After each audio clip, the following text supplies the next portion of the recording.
આ ગીતમાંથી શું સમજાયું?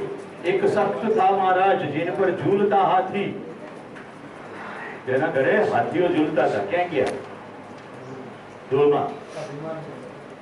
કાયા ગાર સે કાચી જૈસે ઓસરા મોતી.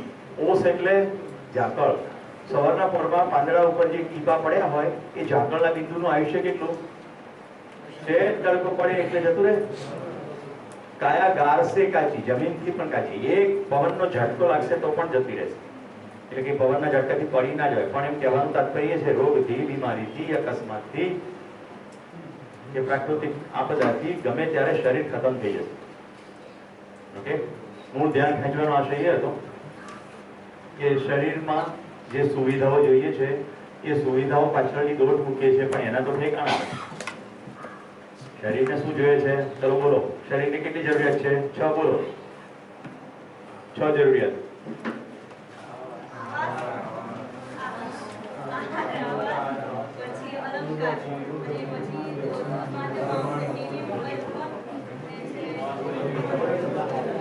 इंटरनेट नहीं, मोबाइल में फोन आई गयो. चलो लोचा भेजा. बोलो अमिताबेन. आराम आराम. हजी चालू लागे છે રીસે. आराम आराम.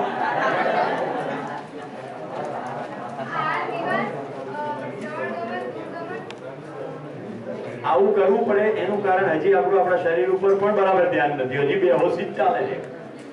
જૂના શિબિરાર્થીઓ નહીં, નવા. જૂના મહેરબાની કરીને જવાબ ના દે. નવા લોકો પોતે પ્રયત્ન કરે તો જવાબ એમનો થશે. ભાઈ અમૃતનો આભાર કોઈ પણ ઇન્ટરવેન્શન નહીં કરવા બદલ.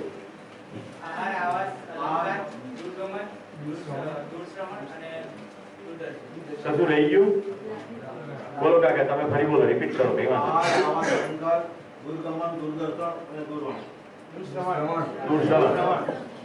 Very good. શરીરની જરૂરિયાતો સમજી લો સટીક રીતે. આ શરીરને ચલાવવા માટે આહાર જોઈએ. આહાર લઈ જાય પછી આજુબાજુ પ્રોટેક્શન ના હોય તો ખાધું હોય તો શરીર ટકે નહીં. એટલે આવાસ. અહીંથી ઘરની બહાર જઈએ એટલે એક નાનકડો આવાસ સાથે લઈને જવું પડે. ઠંડી ગરમીના રૂપ એટલે અલંકાર. ક્લિયર? પછી દૂર જવાની વાત કરી. દૂર જવા માટે વાહન જોઈશે. દૂરગમન. થોડીક દૂર ગયા પછી પૂછવું છે કોઈને કેટલે પહોંચ્યા, એટલે દૂર શ્રવણ. ત્યાં ઘરે જઈને ટેલિવિઝનની સામે બેસી ગયા. દૂરદર્શન. થઈ ગયું? 6 જરૂરિયાત શરીરની. આપણી જરૂરિયાત કેટલી? 4. બોલો કુશાલ, કઈ ગઈ? તો નો ફ્રી નોટ બોલીને નથી હોતી કે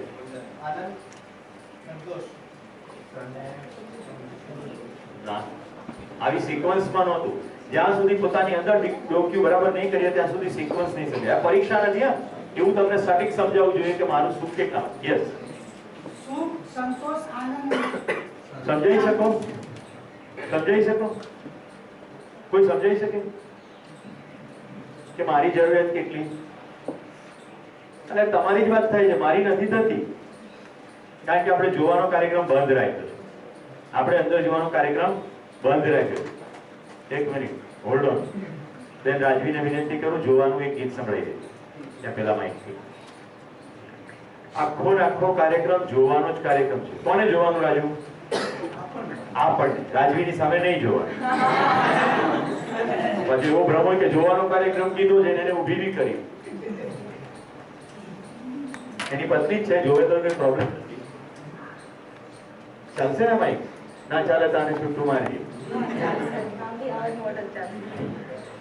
જો જરા જો, જો જરા જો, જોને પેલો દીવો બાળે. જો જરા જો, જો જરા જો, જો જરા જો, પારિકાની સેવા માટે એ તો બળે. જો જો જરા જો, જો જરા જો, જોને પેલું જાડે ઊભું. જો જરા જો, જો જરા જો, જો જરા જો, પારિકાની સેવા માટે તો ઊભું. જો જો જરા જો, જો જરા જો, જોને પેલી નદી વહે તે તો જો. જોને પેલી નદી વહે એ તો જરા જો. જો જરા જો, જો જરા દ્વારિકાની સેવા માટે તો વહેજો, જો જરા જો, જો જરા જો, જોને પેલો દીવો બળે તો બળે જો.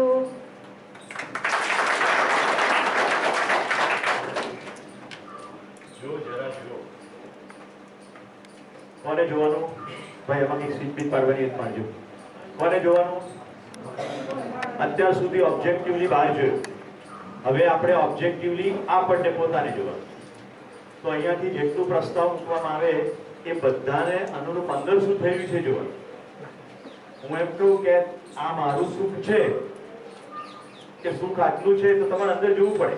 એવું લાગે છે મને કે મારી કોઈ પણ સમસ્યાનું સમાધાન મને હંમેશ માટે ઉપલબ્ધ રહેશે એવો મારી પાસે આત્મવિશ્વાસ છે? પહોંચ વળેંગે મત રખ મન પર ભાર, મુસાફિર પહોંચ વળેંગે. આત્મવિશ્વાસ છે? ઓકે. પરિવારમાં સમૃદ્ધિનો ભાવ છે? પૂરતું છે એવું લાગે છે? એવું જોવું પડે. તો ખીટપીટ બધી જે છે પૈસાની, સંપત્તિની, એના સોર્સમાં સમૃદ્ધિનો ભાવનો અભાવ છે. નંબર 3, સમાજ સુરક્ષિત છે ખરો? બહાર નીકળીએ છીએ તો સુરક્ષાનો અનુભવ થાય છે? સતત થાય છે? કંઈક કરવા જેવું છે ત્યાંય તે, એટલે મારું સુખ ત્યાંય ઓછું પડે. પ્રકૃતિ બધું બરોબર છે? અત્યારે થોડી ઠંડી હોવી જોઈએ કે પંખા ચલાવવા જોઈએ? અત્યારે તો હજી ઠંડી હોવી જોઈએ ને. આપણે ત્યાં સિઝનમાં લગભગ હોળી સુધી ઠંડી પડે, ખરું કે નહીં? હજી હોળી કેટલી બધી વાર છે? મને કાલે વિનોદભાઈ ફોન કરીને કહ્યું કે અમદાવાદની અંદર અમે જ્યાં રિસેપ્શનમાં ગયા હતા ત્યાં કેટલા 1000 ફૂલો કેસુડાના છે. હજી હું કેસુડા ટ્રેકની વાત કરું છું કે હજી તો હોળીને વાર છે, પછી કેસુડા ટ્રેકનો કાર્યક્રમ રાખશું. 1000 ફૂલો છે કે 11 ફૂલો. આટલા બધા વહેલા કેસુડાનો મબલક ફૂલો જાન્યુઆરીમાં આવી ગયા.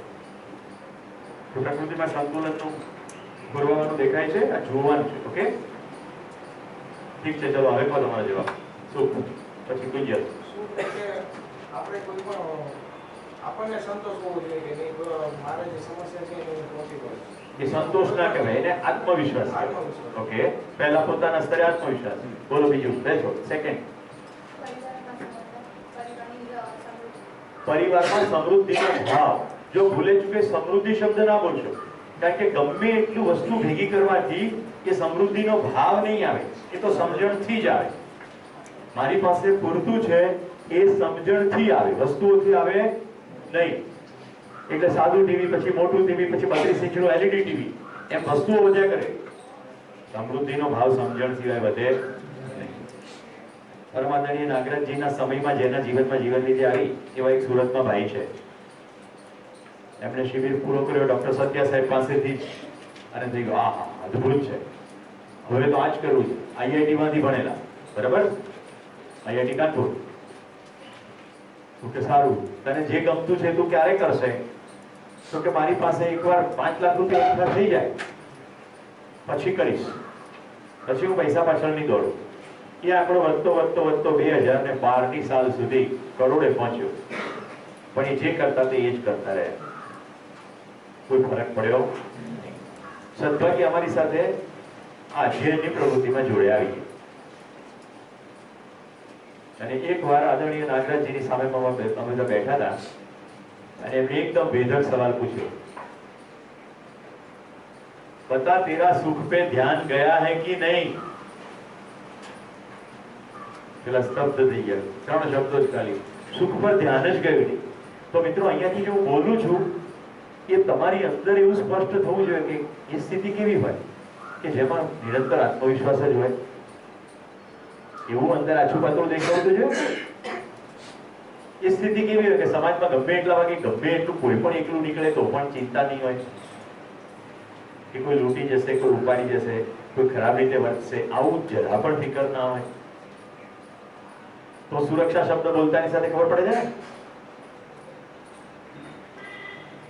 પ્રકૃતિમાં સંતુલન હોય, સમય સમય પર વરસાદ હોય, સમય પ્રમાણે ઠંડી હોય, ઋતુ પ્રમાણે ફળો હોય. હવે તો 12 માસ તરબૂચ મળે. પેલા તરબૂચ ક્યારે આવતા હતા? તમે જરા ટેણીયા મેણીયા હતા ત્યારે તરબૂચ ક્યારે આવતા?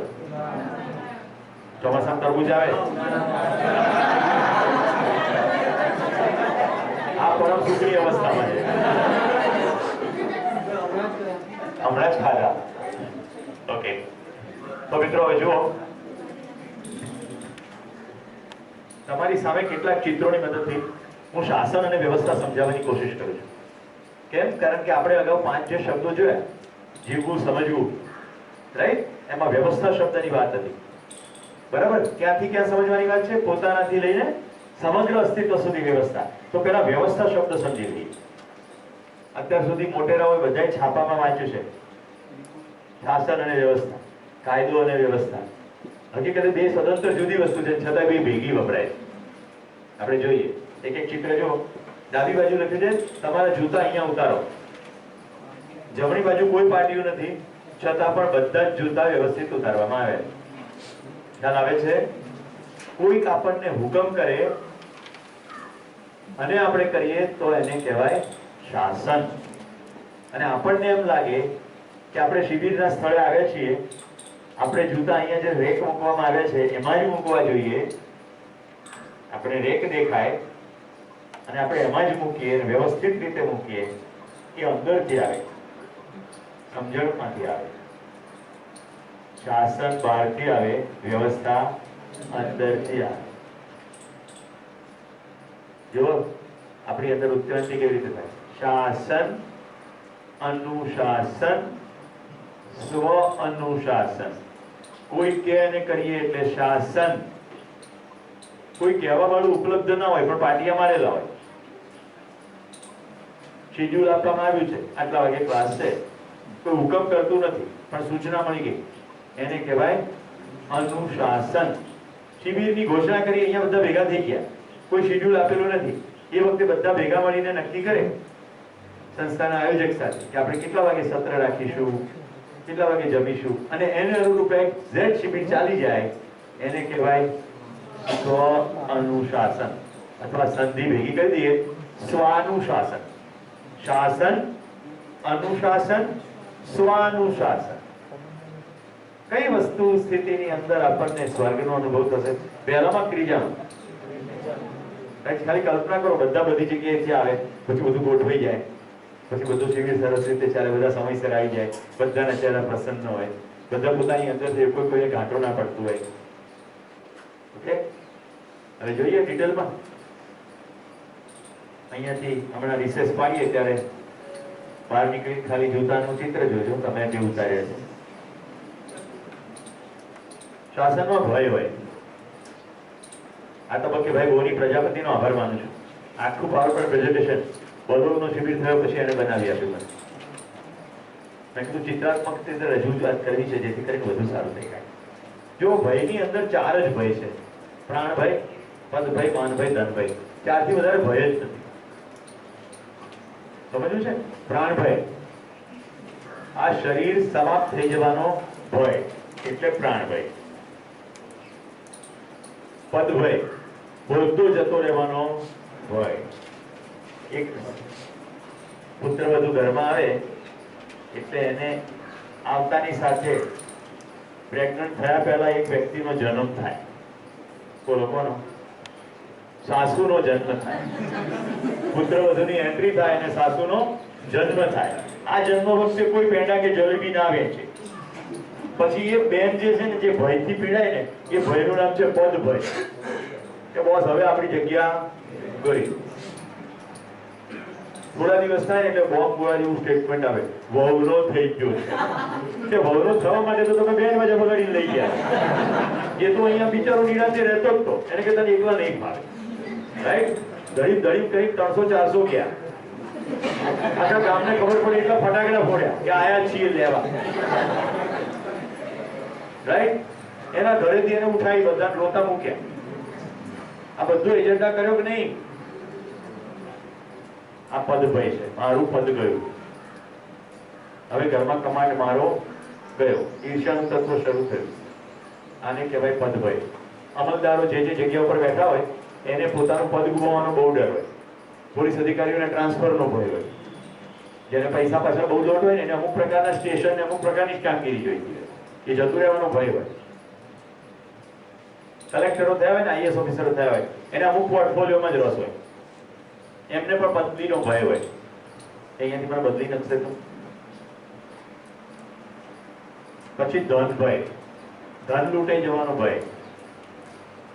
અમારા ગામમાં એક ભાઈ રહે ગાંધીનગરમાં, તે ભૂકંપ આવીને ગયો પણ છાપામાં એવું હતું કે હજી આવવાની શક્યતા છે. તે મને કહે મેં જોરદાર વ્યવસ્થા કરી, માનસીમાંથી કે હું શીખી ગયો. શું વ્યવસ્થા કરી કે ગાડી છે ને ઘરથી થોડીક દૂર પાર્ક કરી રાખી છે, બધા અગત્યના કાગળો ડોક્યુમેન્ટ્સ બધું ગાડીમાં રાખી છે. અને લોકો દાગીના તો લોકરમાં રાખે ને, પણ એ બેગ તૂટી ગઈ હોય તો એટલે દાગીના બી એકદમ વ્યવસ્થિત રીતે પોટલી મારી ડેશબોર્ડમાં મૂકે. તું ક્યાં સુવે છે તો કે હું ઘરમાં સુવું છું. તમને ધ્યાન જાય છે, બનેલી હકીકત છે. એ ભાઈનું નામ નિખિલભાઈ ગાંધી, કોઈ ઓળખતું હોય બતાડું. અને પત્ની આવી ગયા છે એટલે એનું ધ્યાન આકર્ષણ કરવા મેં નામ કીધું કે કોની વાર્તા થઈ ગઈ.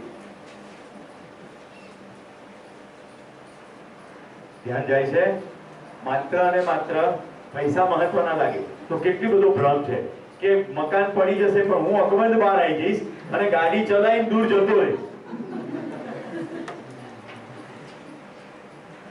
તો મિત્રો આ ત્રણ ભાઈમાં ચોથો ભાઈ માનભાઈ, માન ગુમાવવાનો ભાઈ, જેની આપણે મનમાં આબરૂ અને પ્રતિષ્ઠાના ખ્યાલ હોય ને એના સંદર્ભમાં ઓનર કિલિંગ ની વાત કરી હતી. રાઈટ?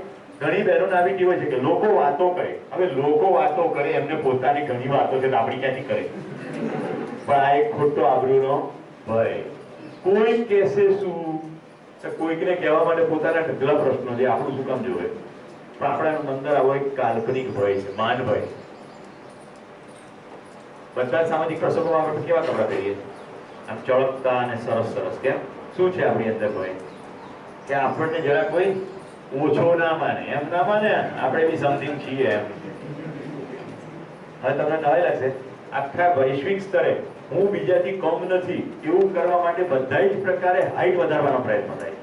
બૂટની અંદર પુરુષો મોટી હાઈટ કરે, કેપ પહેરે, કેપની અંદર ઉપર મોટા છોગા નાખે, બહેનો પેન્સિલ હીલ એવી હીલ પહેરે, ગમે તેમ કરીને હાઈટ વધારવાની કોશિશ કરે. કુદરતે આપેલી હાઈટ પૂરતી હોય છતાં પણ. હમણાં મારા અમદાવાદમાં એક કોન્ફરન્સમાં જવાનું થયું, એમાં TV9 ની એન્કર આવેલી. એ પોતે એટલી બધી લાંબી છે છતાં એને ઉપર હીલ પહેરી. હવે જે કોન્ફરન્સ છે તેમાં એની કોઈ જાજી ભૂમિકા હતી નહીં, પણ છતાં પણ પેલા આયોજકને એમ થયું કે આપણે જરાક આમ શો કરીએ. તો આપણી અંદર સતત ને સતત લુકિંગ ગુડ નો ખ્યાલ છે. હું કેવો દેખાવ છું, એટલે જો હું ચશ્મા પહેરું તો હું બરાબર ના દેખાઉં, એટલે કોન્ટેક્ટ લેન્સ આવે. કોન્ટેક્ટ લેન્સ નાખે આંખમાં, હવે તો સેટ થઈ જાય છે પણ ઘણા સેટ ના થતા હોય તો આંખમાં પાણી નીકળે, પણ તોય ચશ્મા નહીં પહેરવા, લેન્સ પહેરવા, કારણ કે કશું દેખાવામાં લોચો પડી જાય તો. તો કુદરતે જે પણ શરીર બનાવ્યું એ પરફેક્ટ છે એવો વ્યવસ્થા ઉપર ખ્યાલ ગયો નથી. જોઈએ સમજના ક્ષેત્રમાં ઉપયોગિતા અને પૂરકતા. તમને હું ગઈકાલ સવારથી તમારી સાથે છું, તમને ઉપયોગી થઈ પડ્યું? હા કે ના? સમજ માટે તમને ઉપયોગી થયો? તો તમારે ઘરે આવો તો કેટલા મને પ્રેમથી જમાડશે? Very good. 120 જણા જમાડશે અને બરાબર મીઠાઈ જમાડે તો 3 દાડા સુધી વાંધો ના આવે. લાડુ વાડુ ખવડાયા હોય તો 120 ગુણ્યા 3 360 દિવસ. 5 દાડા દિવાળીમાં તો કોઈના પણ ઘરે ગીતો મઠે મોહનથાળ મળે. તો આપણે તો 1 વર્ષનું હાજુ થઈ ગયું. હવે પ્રાંશુને ઘરે હું આ વર્ષે ગયો પછી 1 વર્ષ પછી જવું તો તને એવું લાગે કે વારે વારે આવે છે? વર્ષે એક વાર તો જમાડી શકે? રોજ આવતો ના લાગે. મતલબ કે ખાવા પીવાના પ્રશ્નો તો સોલ્વ થઈ ગયા. ઓકે, હું તમારે જયારે જમવા આવું તો તમે મને રહેવા દો કે ના રહેવા દો? જમાડે પછી તમે કહું ભાઈ બહુ ઊંઘ આવે છે, થોડું પ્લીઝ ઊંઘાડો કે ના ઊંઘાડો? Okay good. આ જબ્બો ફાટી ગયો હોય અને તમને એમ થાય કે બહુ જર્જરિત થઈ ગયો છે તો એકાદ જબ્બો લઈ આપો કે નહીં વર્ષે? તમારે પાવડા તો મારવાના નથી એટલે ભાગ્ય ફાટે, રાઈટ? ઓકે, તમારા ઘરનો તમારો પ્રાંશુનો તો મને થઈ જાય એવો તમારો ઉતરેલો હોય પણ ફાટ્યો ના હોય, તમારો ઉતરેલો હોય ફાટ્યો ના હોય અને મને પહેરવામાં કશો વાંધો નથી તો તમને આપવામાં કઈ વાંધો હોય? આહારના પ્રશ્નો હલ થઈ ગયા? આવાસના પ્રશ્નો તૈયાર થઈ ગયા, અલંકારના થઈ ગયા. ઓકે, હવે ધ્યાનવીને મમ્મીને મને જમાડ્યો છે, પછી હું એમ કહું કે તમે પ્રાંતિક ઘરે મને મૂકી જશો, તો ના મૂકી દો. કેટલા મને બીજા ઘરે મૂકી જાય? વાહ, બીજા હાથ ઉપર એટલા જ નથી કરતા કે એમની પાસે મૂકવાનું વાહન નથી. એમ થાય કે સાયકલ ઉપર થોડું જવાનું, તો આટલા મૂકવા માટે તૈયાર છે. કિંજલ હું ઉતર્યો હું પ્રાંશુને ઘરે, ઓકે, અને એમ કહું અદિતિ ઘરે મૂકી જાય. પ્રાંશુ પાસે વાહન નથી, તો આ જોડે હોય તો તું મૂકી જાય, મૂકી જાય. થઈ ગયું દૂરગમનનો કાર્યક્રમ પૂરો. બરાબર. હવે હમણાં તું ફોન વાપરતો હોય ને, એમ કહું મારે 2-5 જણાને ફોન કરવા છે, આગળ જમવાનું સેટિંગ કરવા છે, અહીંયાથી ક્યાં જવાનું જોઈએ સેટિંગ કરવાનું છે, તો તું ફોન વાપરવા દે કે નહીં વાપરવા? હો, તો દૂર શ્રવણનો પ્રોબ્લેમ સોલ્વ થઈ ગયો, દૂરગમનનો થઈ ગયો. દૂરદર્શનમાં આપણને રસ નહીં, કારણ કે મહત્વાકાંક્ષામાં છે ને. તો સામાન્ય આકાંક્ષામાં તો 3 જ છે, મહત્વાકાંક્ષામાં પહેલી 3 વસ્તુ. હવે તમે મને કહેજો, કારની આરટીઓ બુકમાં નામ જોઈએ કે એક જગ્યાએથી બીજી જગ્યાએ જવા માટે કાર જોઈએ? વાહન જોઈએ કે વાહનની માલિકી જોઈએ? વાહન જોઈએ કે વાહનની માલિકી જોઈએ? તો શેની બબાલ છે? બધી નામની બબાલ. આરટીઓમાં મારું નામ, રાઈટ, બેંકમાં મારું નામ, પછી આ જમીનમાં મારું નામ, મકાનમાં મારું નામ, આ દાગીનામાં મારું નામ. હવે જો મસ્ત વસ્તુ બતાડું છું. આ બધામાં નામના બબલ છે. સૂરજ પર કોનું નામ? ચાંદ પર કોનું નામ? હમણાં સવારે પેલા ટ્રી બાય ખાખેડો બોલતો હતો, કોનું નામ? આ ઝાડ ઉપર કોનું નામ? આ સરસ મજાની હવા વહે છે, કોનું નામ? નદી ઉપર કોનું નામ? આપણે નર્મદા બેન ગમતા હશે તે નામ પાડ્યું નર્મદા, અને ગંગાબેન રોટલી ખવડાવતા હશે એટલે નામ પાડ્યું ગંગા. પણ કોઈનું માલિકી થઈ? ભારતમાંથી વહેતી નદી વહેતી પાકિસ્તાનમાં જાય છે, અને ત્યાંના ખેતરોને પણ નવપલ્લવિત કરે છે, અને આપણે કેટલાય ભાઈઓ ત્યાં ખાય છે. નદી ઉપર કોઈનું નામ છે? હવે મને એ કહો કે સારી જિંદગી જીવવા માટે પહેલી બધી ગણાય નામ વાળું એ અનિવાર્ય છે કે આ બીજું બધું ગણાવ્યું અનિવાર્ય છે? તમારે શ્વાસમાં તાજી હવા લેવી હશે તો વનસ્પતિ જોઈશે ને, કે ટેલિવિઝનની સામે બેસવાથી તાજી હવા આવી જશે? હવે એમાં તો કોઈનું નામ નથી. આપણી આખી લડાઈ નામમાં છે. સર્વનેતૃત્વના ઘણા બાળકો એવું કહેતા પ્રોજેક્ટની અંદર ફોટો ના આવ્યો. ક્યાં મરીએ આપણે? નામમાં મરીએ. મારું નામ આવ્યું નહીં. છાપાની કેટલી છે આયુષ્ય? 2 કલાક. 24 કલાક નહીં, છાપું વાંચીએ 2 કલાક, પછી મસ્તીમાં પૂરું. એના માટે થઈને આપણે બધી ધમાલ કરી મૂકીએ, ફોટો આવે એનો.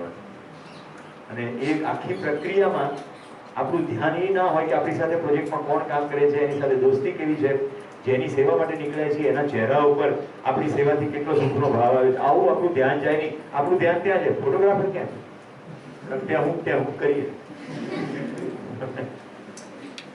તો મિત્રો, સમજમાં વ્યવસ્થામાં ઉપયોગિતા પૂરકતા. હવે જોઈએ શાસન. પોતે અવ્યવસ્થિત પણ અન્યને વ્યવસ્થિત કરવામાં પ્રવૃત્ત, પોતાના ઠેકાણા નહીં. એટલે પોતે દારૂ રોજ ઢીચીને હોઈ જાય, પણ દારૂબંધી વિભાગના પ્રમુખ.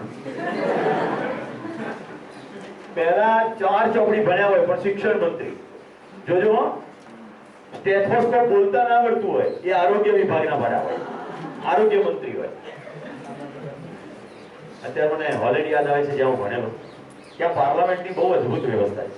આપણે જ્યાં વિરોધ પક્ષ હોય ને ત્યાં વિરોધ પાર્લામેન્ટ હોય, એટલે આખી પાર્લામેન્ટની સામે સમાંતર વિરોધની પાર્લામેન્ટ હોય.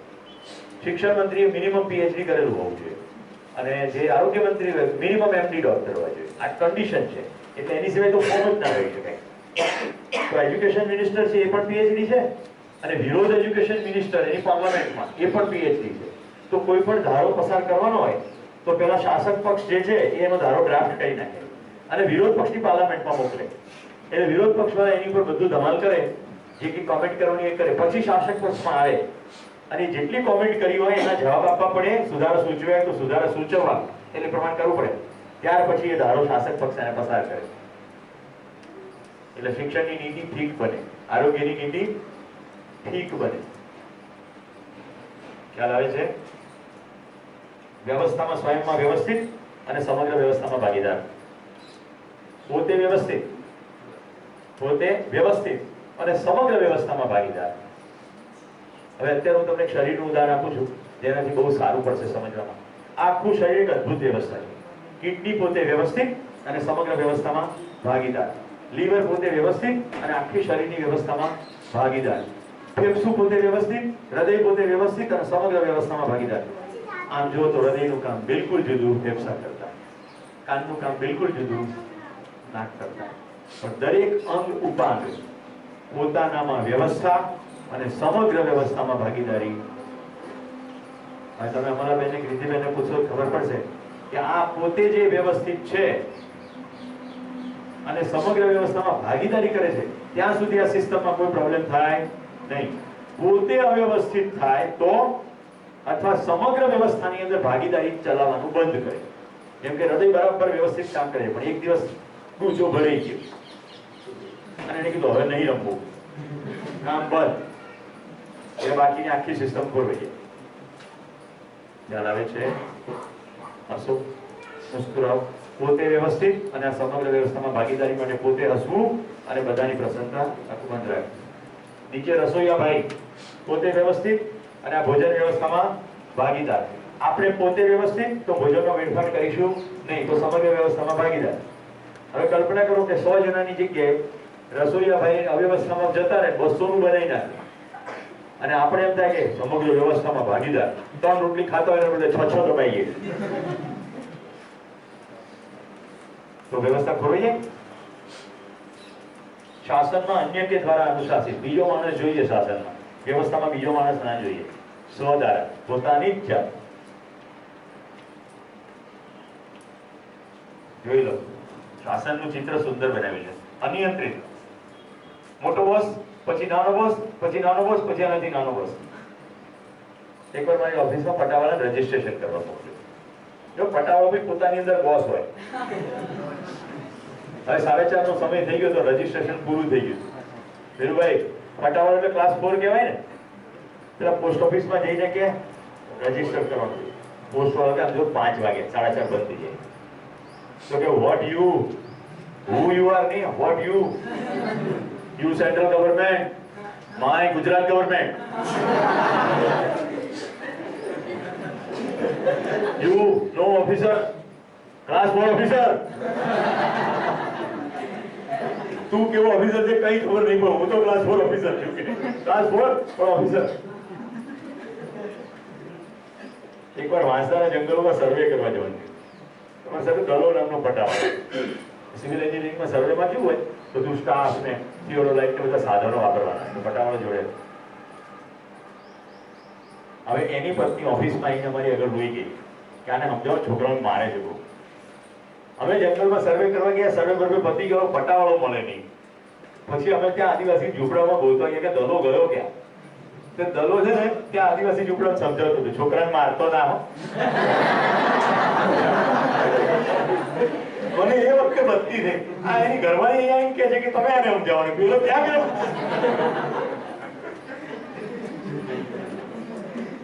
ખ્યાલ આવે છે? શાસનની અંદર આવું છે. પોતે અનિયંત્રિત બીજા નિયંત્રિત કરવાની કોશિશ કરે. વ્યવસ્થામાં સ્વનિયંત્રિત, સ્વ અનુશાસિત.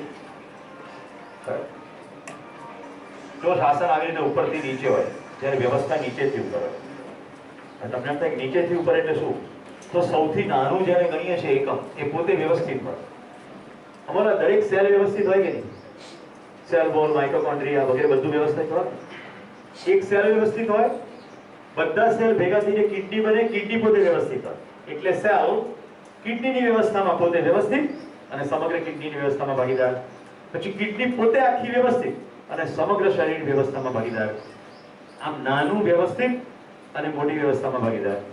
આપણે વ્યવસ્થાનું સ્વરૂપ જોઈશું એટલે તમે આશ્ચર્યચકિત થઈ જશો. એક પરમાણુથી લઈને આખી ગેલેક્સી સુધી અદ્ભુત રીતે વ્યવસ્થા ગોઠવાઈ ગઈ છે. ખાલી જો જરા જો જરા જો, જોવાની જ વાત છે, બનાવવાની વાત છે નહીં. જોઈ લો શાસનના ચિત્રો. વ્યવસાય से पता चले, ખબર પડી જ જાય. જો હાથમાં ડંડા દેખાય છે, નીચે પથરા ફેંકાયેલા દેખાય છે ડાબી બાજુના ચિત્રમાં, અને જમણી બાજુનું ચિત્ર જો ગાંધી બાપુનું. વ્યવસાયથી ખબર પડે અને વ્યવસ્થામાં વ્યવહારથી ખબર પડે.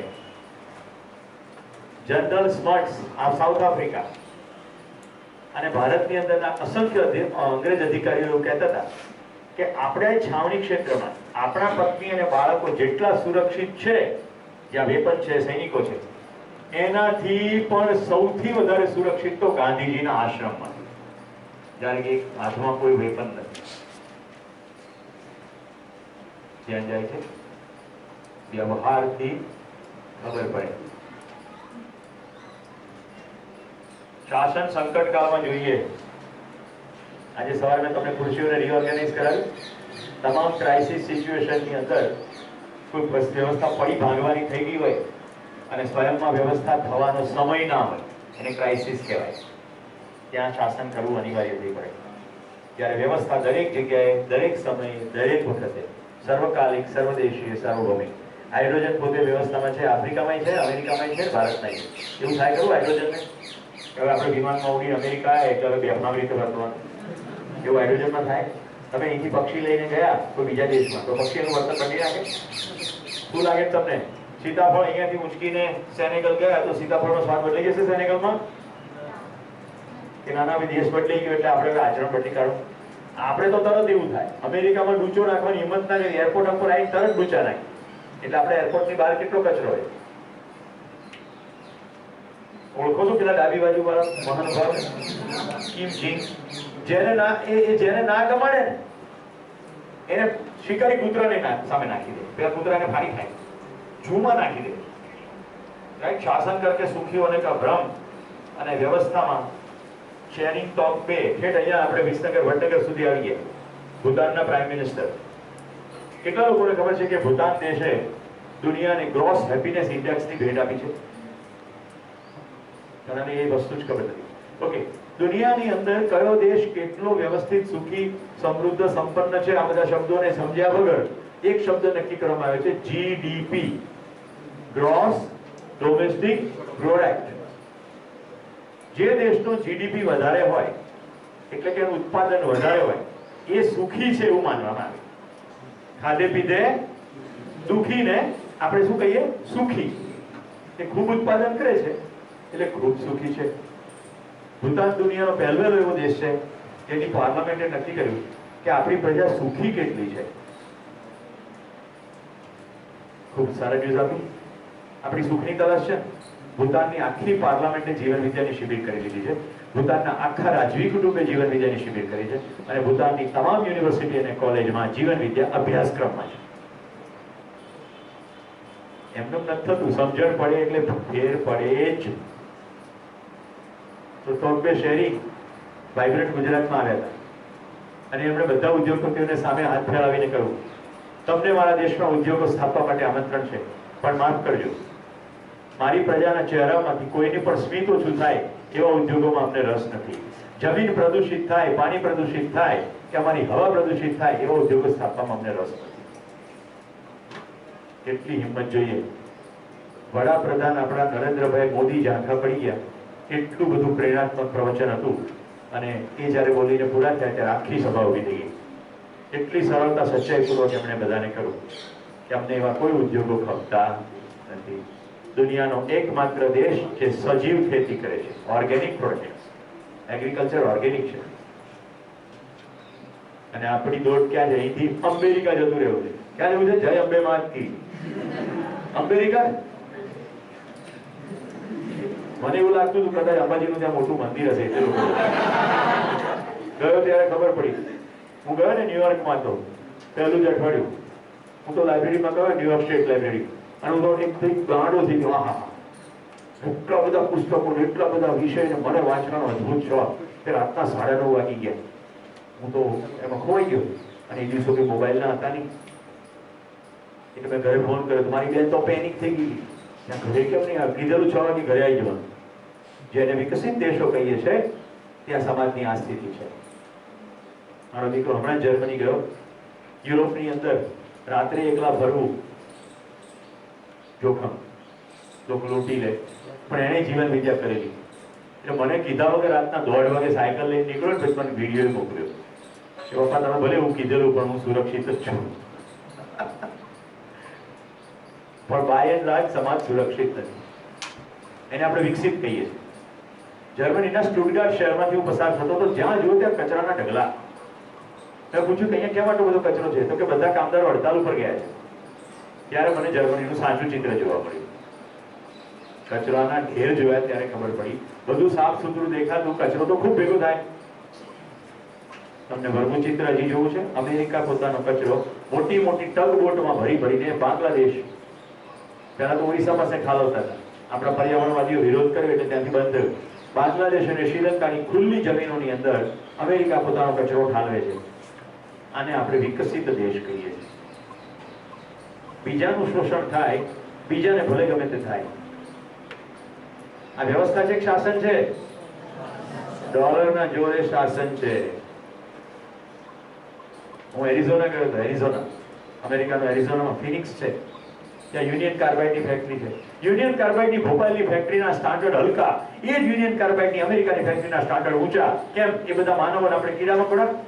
ભોપાલની અંદર યુનિયન કાર્બાઇડની ફેક્ટરીમાંથી મિથાઇલ આઇસોસાયનેટ નામનો ગેસનું બળતણ થયું. 25,000 લોકો ઓવરનાઇટ અંધ થઈ ગયા. આને આપણે વિકાસ કહીએ. એક બોલે, બીજો તાળી પાડે અને પાછળ બધા લાખોની સંખ્યામાં દોડવા માંડે. એટલે જીવન વિદ્યાનું પહેલું સત્ર માનવું અને જાણવું આટલું ઊંડાણમાં છે કે આપણે માની શું બેઠા છીએ? માનીને એવું બેઠા છીએ કે અમેરિકા જઈશું એટલે સુખી થઈ જઈશું. સમજણથી સુખી થઈશું કે અમેરિકા જવાથી સુખી થશું? હું અને મારા પત્ની પટેલ બ્રધર્સમાં ખરીદી કરાવી. એક માજી દુકાનની અંદર ભીંડાનો ભાવતાલ કરે. મને એ વખતે એવી બસ્તી થઈ ગઈ કે અમેરિકા આવ્યા પછી પણ ભીંડાનું જો બાર્ગેનિંગ કરવાનું ચાલુ રહેતું હોય તો આપણો દેશ ખૂબ ખોટો. તાજા તાજા ભીંડા તો કહીએ.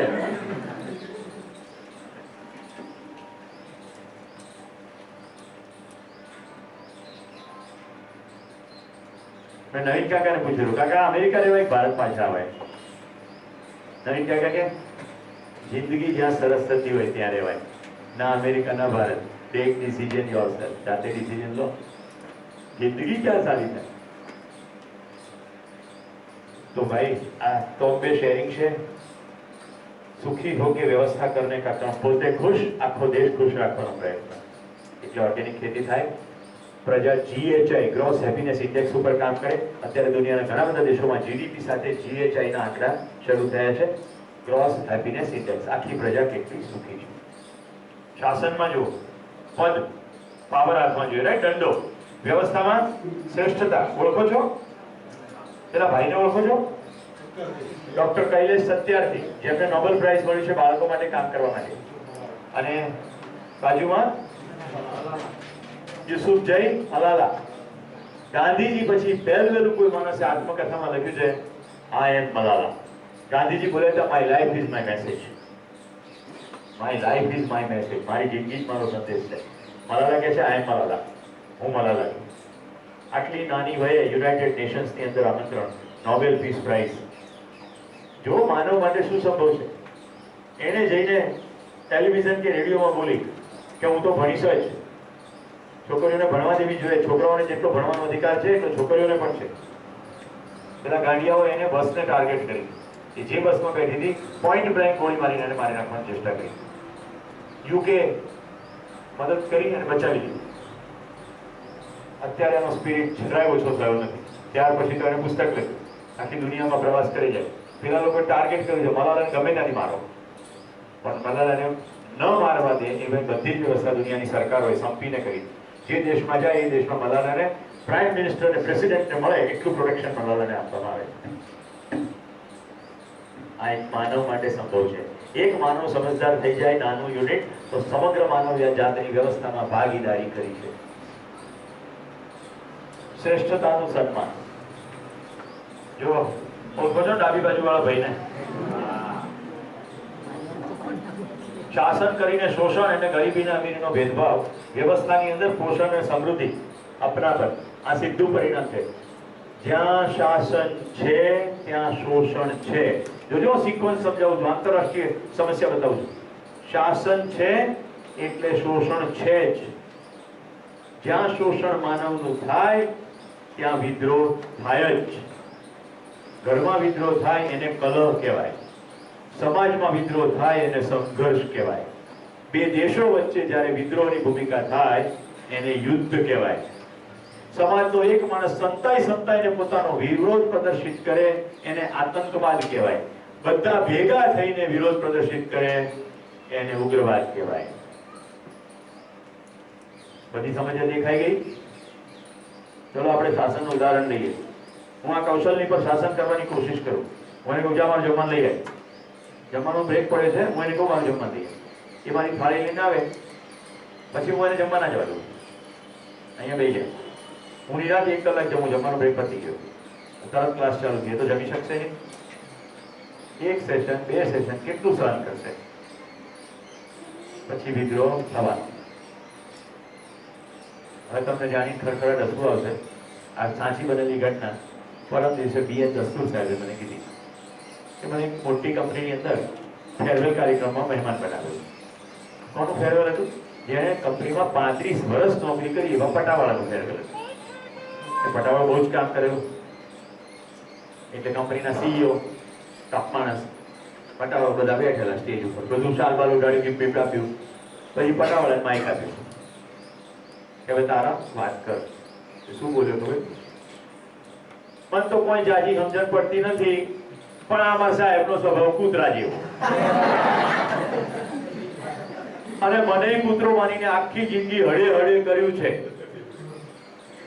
હવે મારે તો જવાનું છે એટલે કહી દઉં, મારે ગુસ્સો કેવી રીતે કાઢું? હું સાહેબને મહિનામાં 1 વાર ટોયલેટના પાણી ચા પીવડાવતો હતો.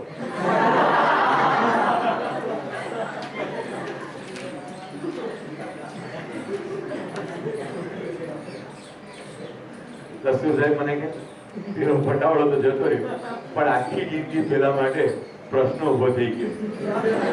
પેલું છોકરીઓ કરતી હોય છે ને, ગુલાબનું ફૂલ લે પછી આમ પાંદડીએ કઅહીંયા નાખીને કે અહીંયા કે love me or love me not, love me or love me not, right? આખી જિંદગી એને મને ટોયલેટ નથી કરી, પાણી ચા પીવડાવી જશે કે નહીં?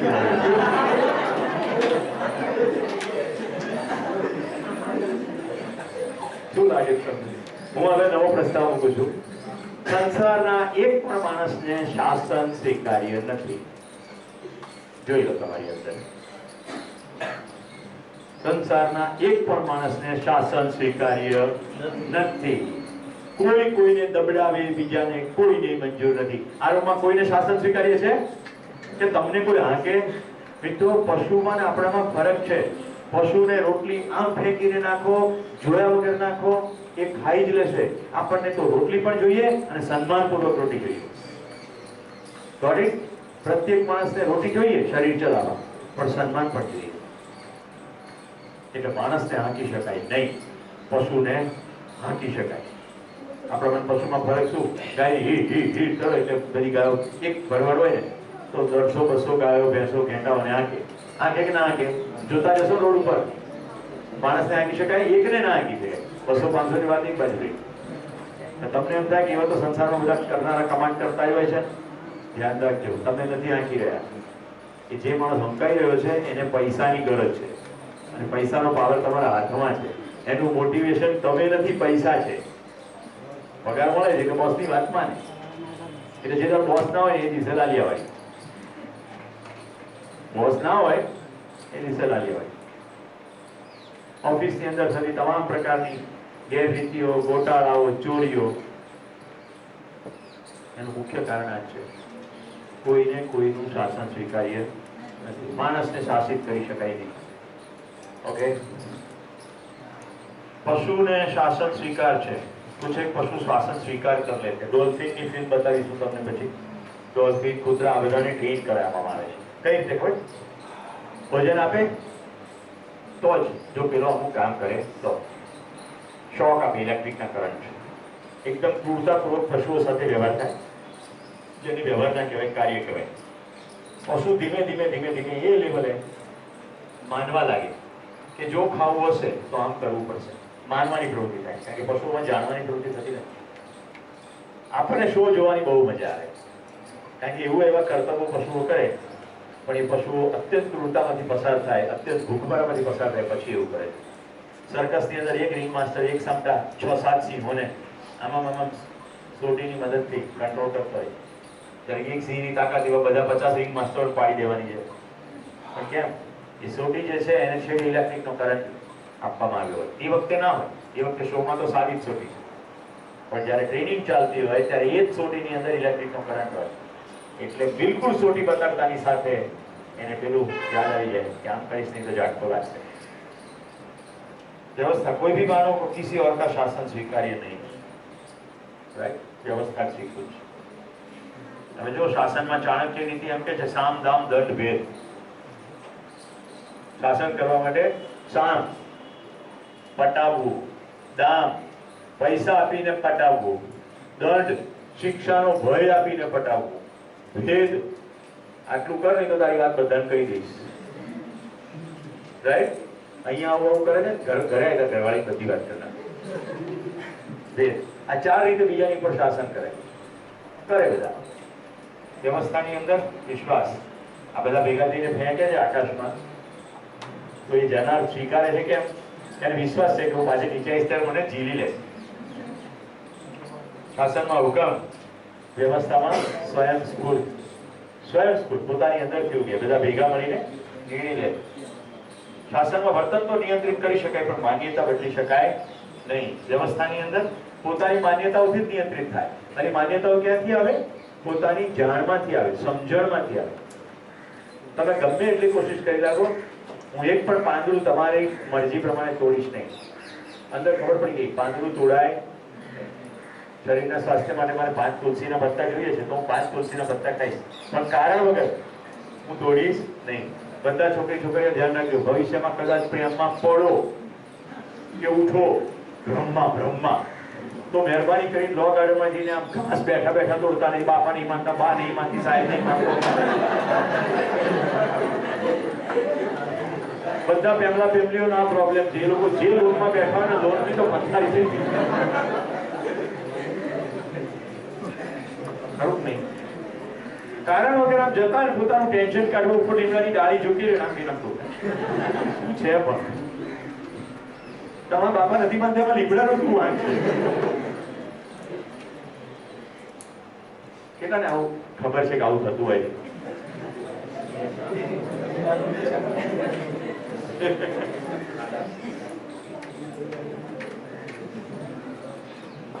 मान्यता, अपने को शरीर मानना.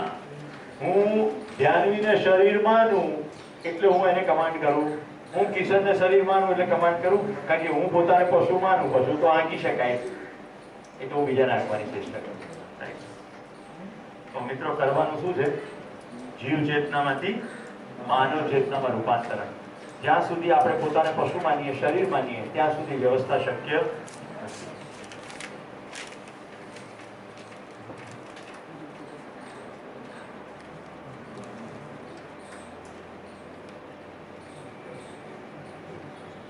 હવે શીખના અને સમજના એની એક વિડીયો જોઈને આપણે વ્યવસ્થાનું સ્વરૂપની અંદર પ્રવેશ કરશું, રાઈટ? એટલે હમણાં 1.5 દિવસ જેટલું કામ થયું છે એમાં જાણવા ઉપર એકદમ દ્રઢતા થઈ જાય અને જોવા ઉપર પણ દ્રઢતા થઈ જાય. અમારા ગાંધીનગરની અંદર એક કંપની સેક્રેટરીઝ ઇન્સ્ટિટ્યૂટ છે. એના જે ચીફ છે કે એના પુત્ર પત્ની સમેત દર વર્ષે મુંબઈની અંદર એક મોટા ગણપતિ થાય છે, રાઈટ? એને વાદળી બાગચા રાજા કહેવામાં આવે છે.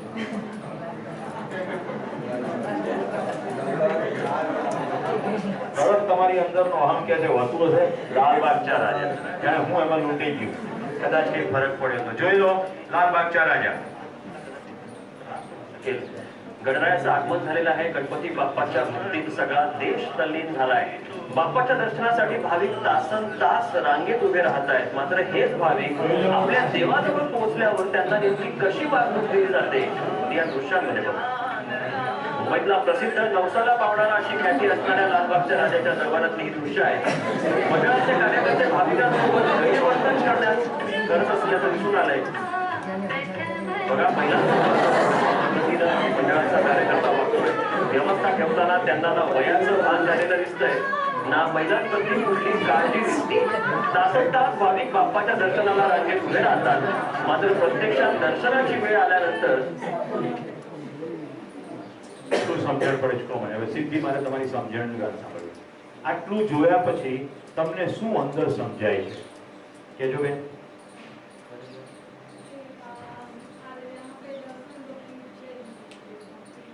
દર્શન ભક્તિ જેવું કઈ છે નહીં. તમને અમૃત શું લાગે છે? તો જે માન્યતા બેસેલી છે કે ઈશ્વરના પ્રતિ જે છે કે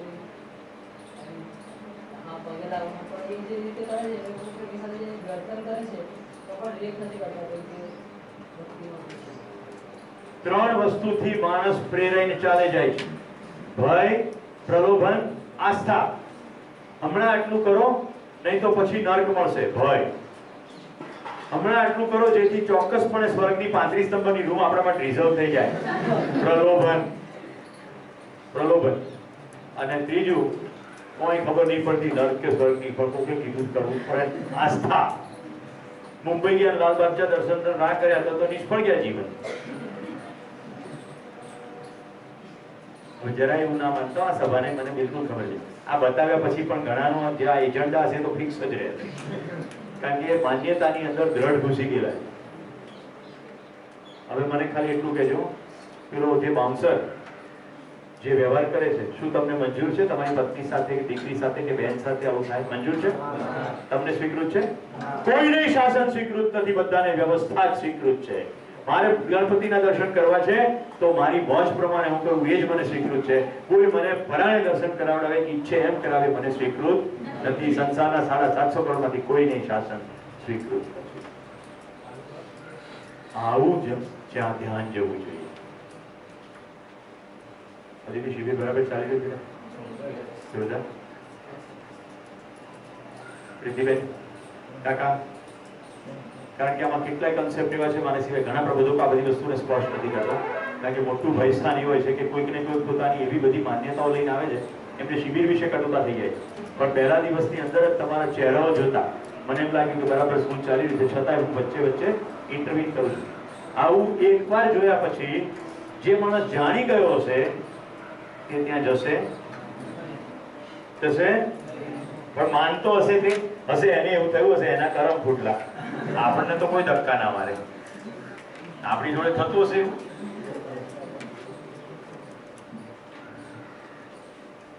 હમણાં મારે ગુવાહાટી આસામ જવાનું છે કે મેં ઘરે આવીને વળી શેર કર્યું કે હું કામાખ્યાના મંદિરે ગયો. મારા પત્ની ધારદાર આંખોથી કે તમે કામાખ્યાના મંદિરમાં? હવે મારા માટે વ્યવહારનો કાર્યક્રમ હતો. એક માનવનો બીજા માનવ સાથે વ્યવહાર થાય, કાર્ય નહીં. મારા પ્રત્યેના આદરના ભાવથી એ લોકોએ મારા માટે 1000 રૂપિયાની ટિકિટ લઈ, 2 પાછા સાથે એસ્કોર્ટ 3000 રૂપિયાનો ખર્ચો કરી કામાખ્યા દેવીની વિઝિટ ગોઠવી. હવે જો એમ તો મારે નથી જવું, કારણ કે હું નથી માનતો, તો મારો એ સાથેનું સેતુ તૂટી જાય. મને તો એની સાથે હું જઉં અને એ જે હું લાઈનમાં થોડુંક વાર પણ ઉભો રહીશ, ભલે વીઆઈપી તો વીઆઈપી દરમિયાનમાં બધી વાત થઈ શકશે અને સેતુ જોડાશે. અને એ સેતુ જોડવાનું કામ મેં વળતા વિમાનના પ્રવાસ સુધી પૂરું બનાવ્યું. Because we stand together, we flight together. સાથે અમે વિમાનમાં પણ સાથે હતા. મેં લાઈનમાં ઉભા હોય જોયું, એક ભાઈ આમ બકરી લઈ જતો, બરાબર. મેં પ્રતિક જઈને મારી ટિકિટ લીધી એટલે મેં કીધું આ તો મેં જોઈ રહ્યા છો બકરી જઈ છે. ગૂગલ કરીને આગલા દિવસે મેં બધું વાંચી લીધું કામાખ્યા મંદિરમાં શું થાય. થોડીક જ વારમાં થાળીની અંદર બકરીનું માથું આવ્યું અને ત્યાંથી પસાર જો પ્રદીપભાઈ મને કહો, તમારું બ્રાહ્મણ કુટુંબ છે, પાંડેસરને છે, તમને આ જોઈને અંદર શું થાય છે? તો હરેરાજી થાય. આવી કોઈ માતાજી હોતી હશે જે પોતાની બનાવેલું સર્જનને ખાય પીને ખાય? બહાર નીકળીને એના વાइफ ने फोन કરીને કે हमने जो प्लान बनाया था ना कामाख्या का, देख लिया सब बकवास है, हमें कहीं नहीं जाना, आएंगे लेकिन यहाँ तो नहीं आएंगे. ખબર પડી ગઈ? વાતચીતના માધ્યમથી, સંવાદના માધ્યમથી સમગ્રતા તરફ દોડી શકાશે. વાતચીત અને સંવાદનું માધ્યમ બંધ થયા પછી કોઈ જગ્યાએ ધ્યાન ખેંચી શકાશે નહીં. તો સંબંધ અને સંવાદ અગત્યનો છે, ધ્યાન રાખજો. હવે મિત્રો આટલા ડિસ્ટિંક્શન તમને ક્લિયર થઈ ગયા છે. ગરીબી અમીરી, શીખના સમજના, રાઈટ, માનવું જાણવું સ્પષ્ટ છે ને બધાને? શાસન વ્યવસ્થા. તો હવે આપણે વ્યવસ્થાની અંદર મૂકીએ ધીમે રહીને. અસ્તિત્વમાં વ્યવસ્થા એમાં સૌથી પહેલા 4 અવસ્થાઓ. મિત્રો 4 અવસ્થા સમજાવવા માટે હું જર્નલનો ઉપયોગ કરું છું.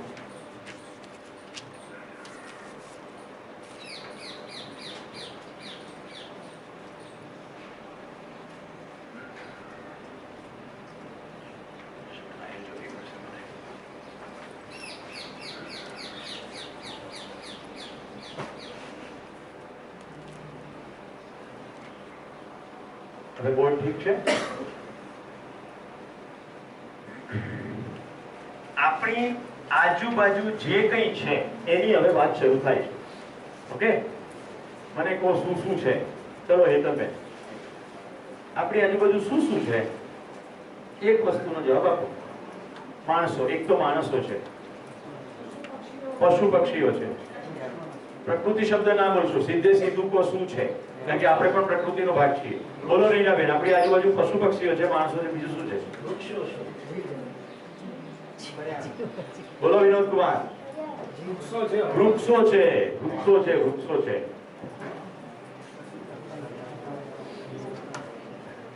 બીજું શું છે? હવા. બીજું શું છે? પાણી. આ ભાઈ કાઢે છે એટલે તો મારો એવો પ્રસ્તાવ છે, અસ્તિત્વની અંદર 4 પ્રકારની અવસ્થાઓ છે. એક છે પદાર્થો, પદાર્થ અવસ્થા. બીજી છે વનસ્પતિઓ એટલે કે પ્રાણ કોશિકાઓથી બનેલી રચનાઓ, પ્રાણવાયુનું આવાગમન એટલે પ્રાણ અવસ્થા. અને ત્રીજી છે જીવ અવસ્થા. પશુઓ પક્ષીઓ છે કે નહીં, ટેન્શન નહીં લેને કા. અને ચોથું માણસ. 4 અવસ્થા. માનવ, પશુ પક્ષી એટલે જીવ, વનસ્પતિ એટલે પ્રાણ અને પદાર્થ. ઠીક છે? જોઈએ આપણે અવસ્થાઓ કેવી રીતે સજેલી છે. આ શું છે? એટલે કઈ અવસ્થા? પદાર્થ અવસ્થામાં શું શું દેખાય છે તમને? ગ્લાસ અને પાણી.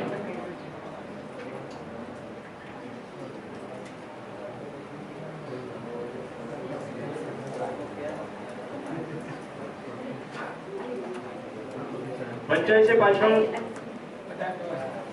શરૂ વંચાય છે આ? પદાર્થ અવસ્થા. વિનોદભાઈ તો વાંચવાની જરૂર નથી, એટલે નહીં વંચાતું હોય. પાછળ એ સોફા સેટ વાળા બધા વંચાય છે ને, એટલે અક્ષરોની સાઈઝ કરવાની ખબર પડે.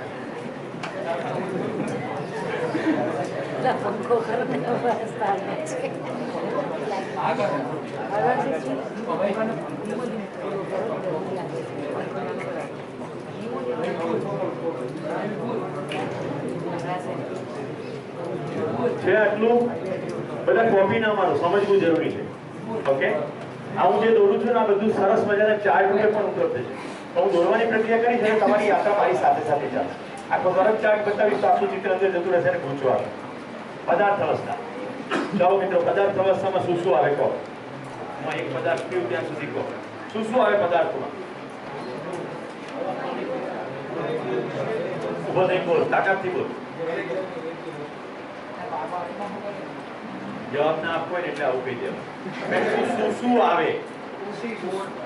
એ તો બધું પદાર્થોમાંથી બનેલી રચનાઓ છે. મૂળભૂત રીતે પદાર્થમાં શું શું આવે?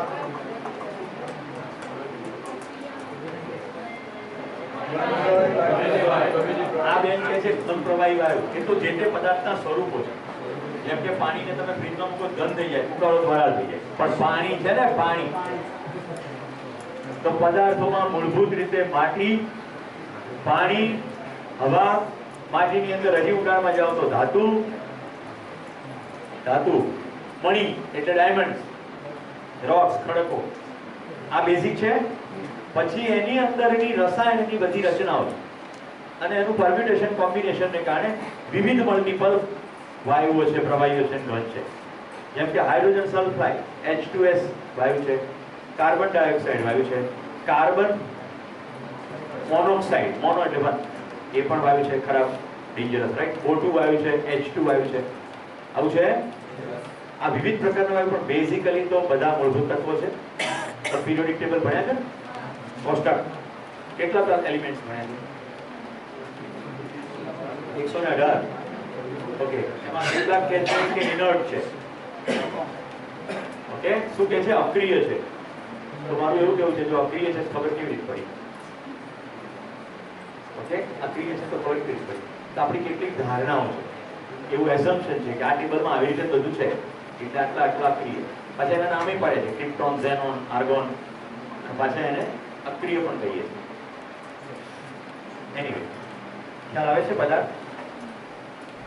પદાર્થ સિવાય હવે વનસ્પતિ જગતમાં જોઈએ. પ્રાણ અવસ્થામાં શું શું છે? નાનામાં નાની પ્રાણ અવસ્થા કઈ છે? લીલ, વેરી ગુડ, ધવલ, પરફેક્ટ. લીલ, ફૂગ, પછી મોટા થતા જાઓ, મોટા થતા જાઓ.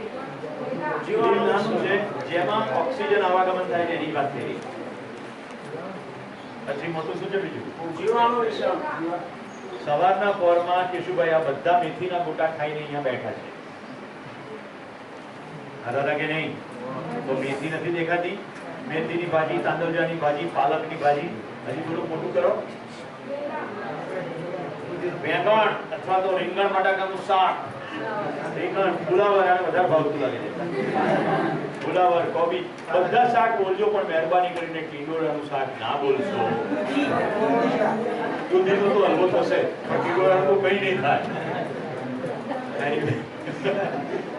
એને નથી ભાવતું ને એટલે એવું શું. હજી વધારે પ્રાણાવસ્થામાં બીજું શું છે? હજી શાકમાંથી બહાર આવો નહીં તો રાજવી કહેશે વાત તો ખાવાની જ કરે.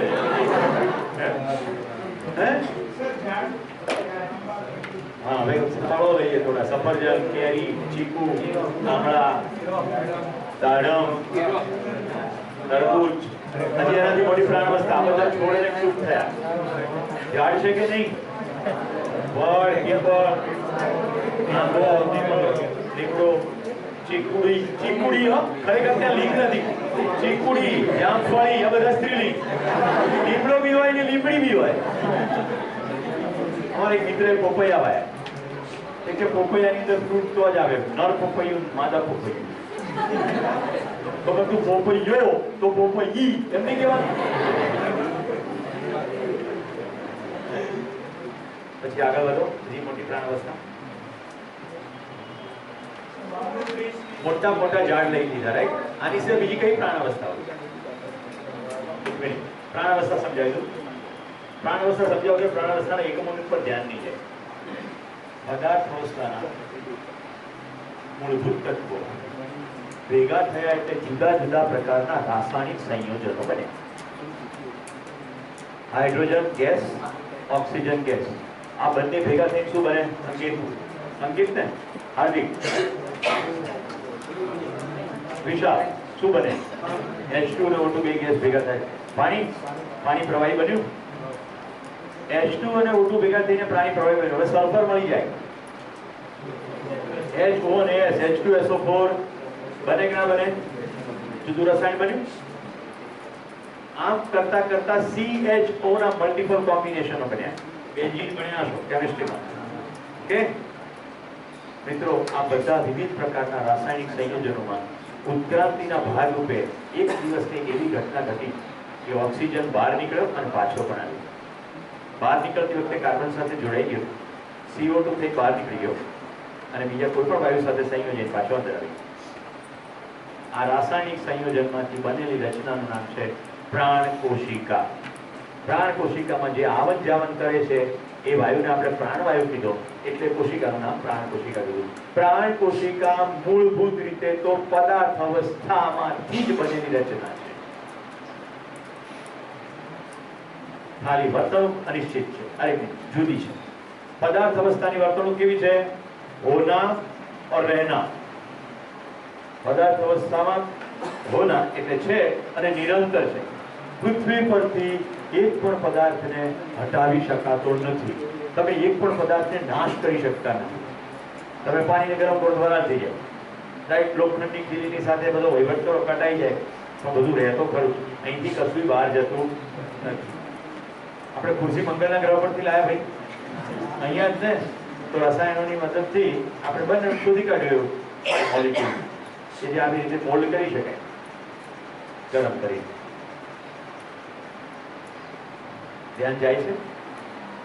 પદાર્થ અવસ્થાનું એક્સટેન્શન ઉત્ક્રાંતિ વિકાસ ક્રમના ભાગરૂપે પ્રાણ અવસ્થા.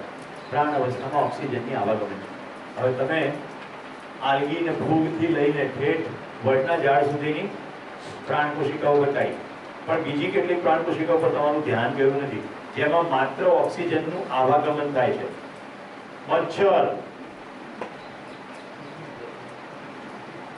પતંગિયા, ભૂદા, માખી, કેટલી પ્રકારની ઈયળો જેની અંદર માત્ર ઓક્સિજનનું આવાગમન થાય છે. આપણે બધાને જીવની અંદર મૂકી દીધા છે. જીવ અવસ્થા હકીકતે એવી રચના છે, આપણી સામે જેટલી સ્થિર રચનાઓ છે ને એટલાને જ આપણે વનસ્પતિ માનીએ. અહીંયા હું વનસ્પતિની વ્યાખ્યા નથી કરી, અહીંયા હું પ્રાણ અવસ્થાની વ્યાખ્યા કરી. એમાં વનસ્પતિ એક છે. તો આપણી સામે સ્થિર પ્રાણ કોશિકાઓ, મૂવમેન્ટ કરતી પ્રાણ કોશિકાઓ અને સ્થળાંતર કરતી પ્રાણ કોશિકાઓ, એમ પ્રાણ અવસ્થામાં 3 પ્રકારની પ્રાણ કોશિકાઓ છે. બતાડું? સ્થિર પ્રાણ કોશિકા, સ્થિર પાંદડા, સ્થિર ભવનથી આવે હલે હલવા નથી કહેતો. એની અંદર કળશપર્ણ નામનું એક પ્લાન્ટ છે. એમાં જેવું કંઈક જીવડું બેસે એટલે પાંદડા બંધ થઈ જાય. એવું બતાડું? મારી પાસે એવી ફિલ્મો છે. કેટલા લજામણીના છોડને અડ્યા છે ક્યારેક? અહીંયા છે ભાઈ, અમલાબેનનો સંપર્ક કરજો બ્રેકમાં, તમને લજામણી બતાવીશ. લજામણીને અડીએ એટલે મૂવમેન્ટ થાય, તરત પાંદડા બંધ થઈ જાય, થોડીક વાર પછી પાછા ખુલે. એટલે દેખાતી સ્થિર અને દેખાતી મૂવમેન્ટ કરતી પ્રાણ કોશિકાઓ. હવે હું કહું છું ઉડતી પ્રાણ કોશિકાઓ. મચ્છર, માખી, ભૂદા, પતંગિયા, આ બધી ઉડતી પ્રાણ કોશિકાઓ સ્થળાંતર કરતી એક જગ્યાએથી બીજી જગ્યાએ. હું એને જીવ અવસ્થામાં મૂકતો નથી. તમને થાય કેમ? તો આપણે વ્યવસ્થાનું સ્વરૂપ જોઈશું એટલે ખબર પડશે. કારણ કે આચરણની નિશ્ચિતતાની બધી વાત છે. પદાર્થનું આચરણ નિશ્ચિત, પ્રાણ અવસ્થાનું આચરણ નિશ્ચિત. હવે વિકાસના ભાગરૂપે આવી પ્રાણ કોશિકાઓ માંથી નાના નાના અંગ ઉપાંગો ધરાવતી પ્રાથમિક કક્ષાની પ્રાણ કોશિકાઓ વાળા શરીરો તૈયાર થયા. જેમ કે ઈયળ, તો એની અંદર પ્રાણ કોશિકાઓમાં આંખો પણ છે અને બહુ પ્રાથમિક કક્ષાનું પાચન તંત્ર પણ છે. સમગ્ર વ્યવસ્થાના ભાગરૂપે ઈયળ છે. ઈયળની અંદર આંખો પોતે વ્યવસ્થા છે પ્રાણ કોશિકાની, અને આખું ઈયળનું શરીર પણ પ્રાણ કોશિકાની વ્યવસ્થા છે. આટલું ધ્યાન જાય છે. એમ કરતા કરતા કરતા કરતા અંગ ઉપાંગો વિકસિત થતા જ ગયા. તો પેટે ઘસડીને ચાલતા જે પ્રાણીઓ દેખાય છે, એ જીવ અવસ્થાનો જે પ્રારંભ છે એની અંદર પ્રાણ કોશિકાઓથી બનેલા અંગ ઉપાંગો વાળી રચનાઓ અને સમગ્ર શરીર, જેમાં આપણું શરીર પણ આવી જાય. આપણું શરીર પ્રાણ કોશિકાનું જ બનેલું છે. આ ચામડી અહીંયા સ્થિર પ્રાણ કોશિકા છે. આ પોપચા પ્રાણ કોશિકાનો એવો સમૂહ છે જે સતત મૂવમેન્ટ કરી રહ્યો છે. ફેફસા મારી ઈચ્છા પ્રમાણે નહીં, ઓટોમેટિકલી એવી પ્રાણ કોશિકાનો સમૂહ છે જે સતત આકુંચન સંકુચન કરે છે. હૃદયમાં પણ આ જ થઈ રહ્યું. ફેફસાની અંદર ઓક્સિજનનું આવાગમન થઈ રહ્યું છે, હૃદય પમ્પિંગ કરી રહ્યું. તમારી ઈચ્છા પ્રમાણે કરે? હે? ત્યાં તો કુશાલ સામે આવે છે તો ધબકારા વધી જવા જોઈએ, અથવા હવે તો ગયો એટલે શાંત થઈ જવાય. એવું થાય કે રાજુ ચીકી લઈને આવેલો છે, ચીકીનો સમાચાર માત્રથી રાજુને જોવા માત્રથી ધબકારા વધી જાય. આવું થતું નથી. હા, તમે ભય અનુભવતા હો, કોઈ આવેશમાં હો, ત્યારે બાજુ દીધી. અધરવાઇઝ પ્રાણ કોશિકાઓ પોતે વ્યવસ્થા છે અને સમગ્ર વ્યવસ્થાની ભાગીદારી. ઓકે, તો પ્રાથમિક કક્ષાની પ્રાણ કોશિકાના સમૂહના શરીરો, પછી એમાં વિકાસ થતા થતા હવે વંદો લઈ લો, આપણો સૌનો અતિ પ્રિય, સદીઓથી જે કદી દૂર થયું નથી એવું પ્રાણી, જે ડાયનોસોરની એજથી હમણાં સુધી વંદો છે. મિત્રો, મને હંમેશા એક આશ્ચર્ય થયા કરું જીવન વિદ્યામાં કે આટલી અદ્ભુત જે વ્યવસ્થા છે, તો ક્યાંય એવું જીવ નથી, જીવડું કે એવી પ્રાણ કોશિકા કે જે ઓક્સિજન ઉપર પણ ડિપેન્ડન્ટ ના હોય. હવે જો ઓક્સિજન ઉપર ડિપેન્ડન્ટ ના હોય તો પ્રાણ કોશિકા કહેવાય જ નહીં, કારણ કે પ્રાણ અવસ્થાની કઈ નથી, પ્રાણનું આવાગમન થવું જોઈએ. ઓકે, તમે કહો પણ પદાર્થ અવસ્થામાં તો કોઈ મૂવમેન્ટ નથી, તો પદાર્થ અવસ્થામાં તો ડગલો મૂવમેન્ટ છે. કેટલા લોકોને ખબર છે વચ્ચે પ્રોટોન હોય, ઇલેક્ટ્રોન ફરે તે ગોળ ગોળ ફરે, મૂવમેન્ટ છે, સ્થિર મૂવમેન્ટ છે. પ્રાણ નથી પણ મૂવમેન્ટ તો છે. તો જેટલી મૂવમેન્ટો થઈ રહી છે મૂવમેન્ટ ઉપર આપણું ધ્યાન જવું જોઈએ. તો ટાર્ડીગ્રાસ નામનું એક ક્રિએચર છે જે સ્પેસની અંદર 7 દિવસ સુધી જીવી શકે છે. ઇમેજિન. માછલી પણ પ્રાણ કોશિકાની જ ઇકાઈ છે, એમાં પણ ઓક્સિજનનું આવાગમન થાય છે. ખ્યાલ આવે છે કેવી રીતે માછલીમાં ઓક્સિજનનું આવાગમન થાય છે? પાણી અંદર લે છે ફિન્સની મારફતે અને પાણી પ્રોસેસ કરી નાખે છે, પાણી કાઢી નાખે છે બહાર, એની અંદર ઓક્સિજન એબ્સોર્બ કરી લે છે. કેટલા ને ખબર છે કે દેડકા ઘણા બધા સમય સુધી પાણીની અંદર શ્વાસ રોકે છે અને પછી બહાર આવે શ્વાસ લેવા, રાઈટ? તો 7 દિવસ સુધી ટાર્ડીગ્રાસ નામનું અત્યંત નાનું, જેને સૂક્ષ્મદર્શક કાચથી જોવું પડે, તમારી ઈચ્છા છે તો હું તમને એનું ફિલ્મ બતાડું. ટાર્ડીગ્રાસ સ્પેસની અંદર વિધાઉટ ઓક્સિજન 7 દિવસ સુધી જીવી શકે, મતલબ કે ઓક્સિજન કન્ઝર્વ કરવાની વ્યવસ્થા છે. Is it clear?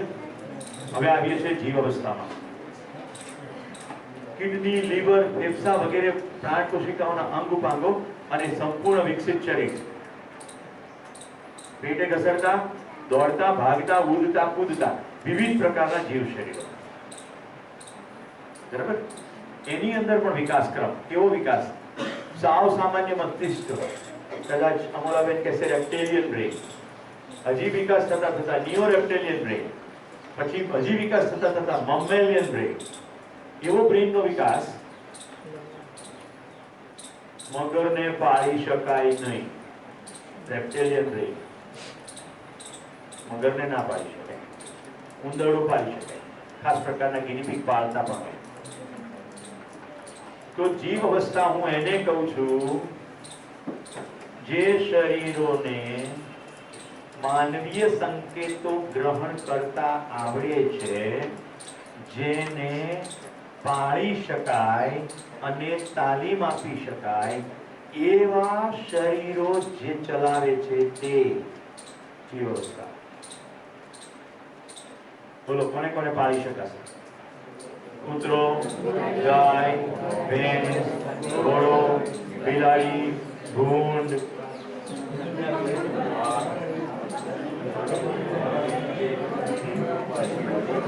આટલું નાનકડું ગિનીપીગ, ઉંદરડું પાળી શકાય, પણ અત્યંત મોટું શરીર ધરાવતો મગર પાળી શકાતો નથી.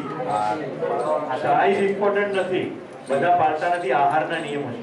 મેં કીધું બધું આહાર ઉપર છે, પણ કેટલાક પાળી શકાય જે માનવીય સંકેતો ગ્રહણ કરી શકે. કૂતરો પાળી શકે, માનવીય સંકેતો ગ્રહણ કરે, જ્યાં છાપું લઈ જાય તો કેવી રીતે લઈ આવે છે? અવાજને ઇન્ટરપ્રિટ કરે છે ને, કે આવું બોલે એનો મતલબ આવું કરવાનું. એને એવી નથી ખબર કે છાપામાં ડોનાલ્ડ ટ્રમ્પના સમાચાર આવે. કોઈ એવું જકે માનતા કે કૂતરાની બધી ખબર પડે છે.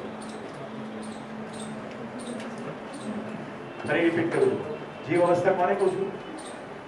જે માનવીય સંકેતો ગ્રહણ કરે અને જેને પાળી શકાય એને હું जीव अवस्था कहूँ. गुजार इंटरेस्टिंग वस्तु कहूँ, मैं जीवन हूँ, इस शरीर को चलाता हूँ. मैं कभी घोड़े के शरीर को भी चलाता हूँ, कभी गाय के शरीर को भी चलाता हूँ, कभी कुत्ते को शरीर को भी चलाता हूँ. अभी इस शरीर को चलाता हूँ. આ નવો પ્રસ્તાવ છે તમારા માટે. અત્યાર સુધી તમે આવી રીતે વિચાર્યું નથી. આ નવો પ્રસ્તાવ છે અને આ નવા પ્રસ્તાવને ધ્યાન રાખવા માટે કેટલાક ક્રાઇટેરિયા ધ્યાન રાખજો. માનવાની ક્રિયા જીવ અવસ્થામાં થાય છે. માનવાની ક્રિયા, જાણવાની ક્રિયા જીવ અવસ્થામાં થતી નથી. એટલો માનવ મસ્તિષ્કનો વિકાસ થયો નથી. તો મેમેલિયન બ્રેન, સસ્તન પ્રાણીઓનું બ્રેન પૂર્ણ વિકાસની કક્ષાએ પહોંચે એ માનવીય શરીર છે. આ જે શરીર છે એની અંદર પૂર્ણ વિકાસ છે બ્રેનનો, જે બધા જ માનવીય સંકેતોને ગ્રહણ કરી શકે. એટલે આ શરીર છે તો પશુ જેવું, પણ હું શરીર નથી, આ શરીરને ચલાવું છું. ઘોડાનું શરીર અને મારું શરીર ટેકનિકલી સેમ છે. મેમલ, સસ્તન, દૂધની ગ્રંથિઓ છે કે સ્તન છે, બચ્ચાને જન્મ આપે છે અને પ્રારંભિક ઉછેરમાં માનું દૂધ બચ્ચું પીવે છે અને પછી ખોરાક ખાતું થાય છે. ત્યાં સુધી માં એના બચ્ચાને ઉછેરે. આવું છે કે નહીં?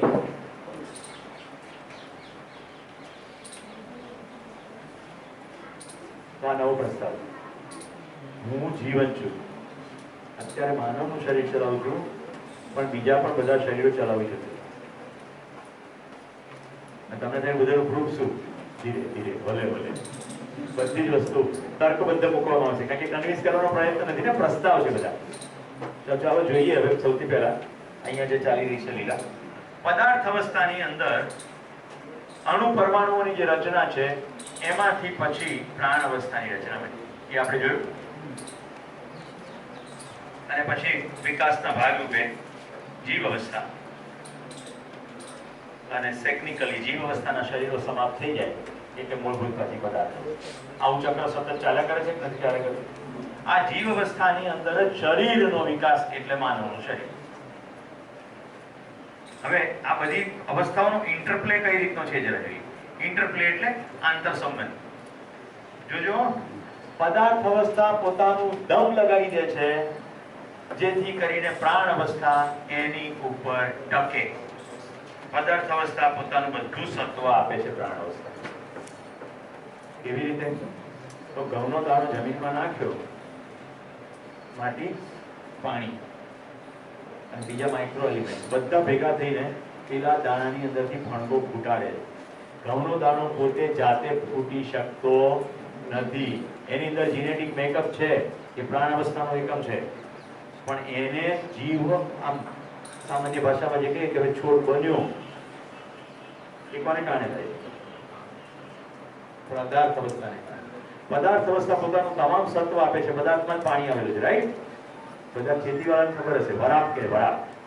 એટલે જમીનની અંદર નિશ્ચિત માત્રાનો મોઇસ્ચર ના હોય તો દાણોમાં ફણગો ફૂટતો નથી. મારા ઘરે મારા પત્ની શિયાળામાં ગાજરના ડીંડિયા હોય એને એક નાનકડી પ્લેટમાં મૂકે, થોડું પાણી નાખ્યા, થોડા દિવસ થાય પછી એની અંદરથી ગાજરનો છોડ ઉગે. એમાં ગાજર ના બેસે.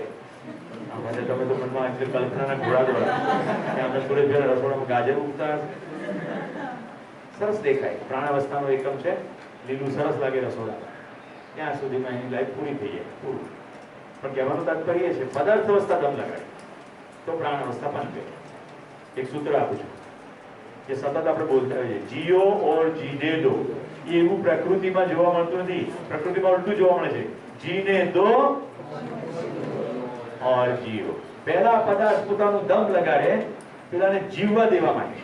વનસ્પતિ મોટી થાય, વિકસિત થાય, એના પત્તા સૂકા પડીને પાછા જમીનમાં જાય, જમીન ફળદ્રુપ થાય. કેટલા સહમત છે મારી સાથે? ક્રમશઃ જમીન વધુ છિદ્રાળુ, વધુ પોચી અને વધુ ફળદ્રુપ થતી જાય. ક્લિયર?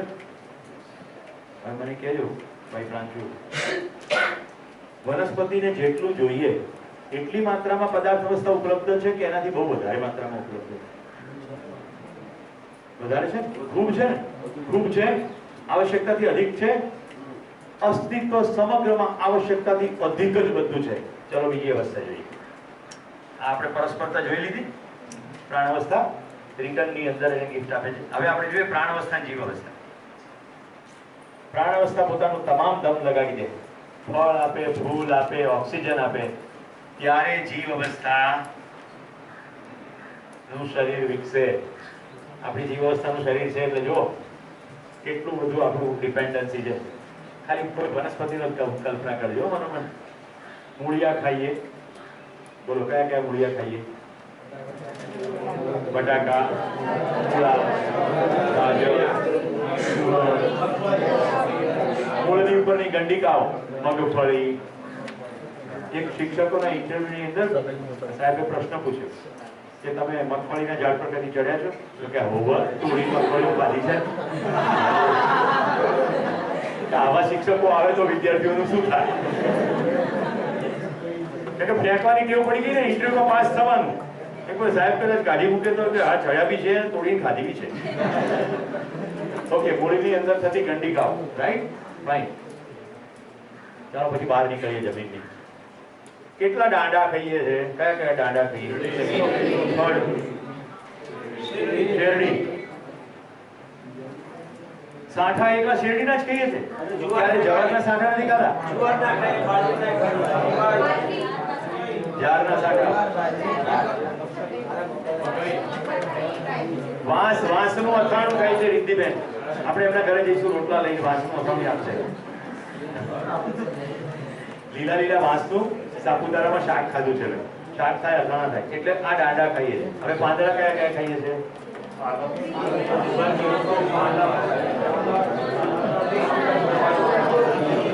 ભાત તો ખાવાની વાતમાં તો અત્યંત નિપુણ છીએ. પછી કયા કયા ફૂલો ખાઈએ છીએ?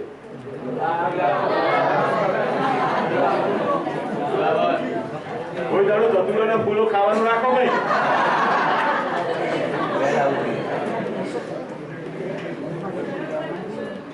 સરાગવાના ફૂલનું શાક થાય છે.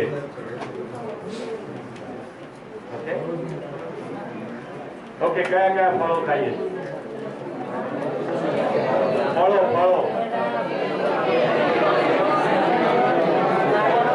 કેરીને બહુ વાર છે. અત્યારે જે આવતા હોય ફળની વાત કરવાની અસરી નથી આવ્યો ભાઈ.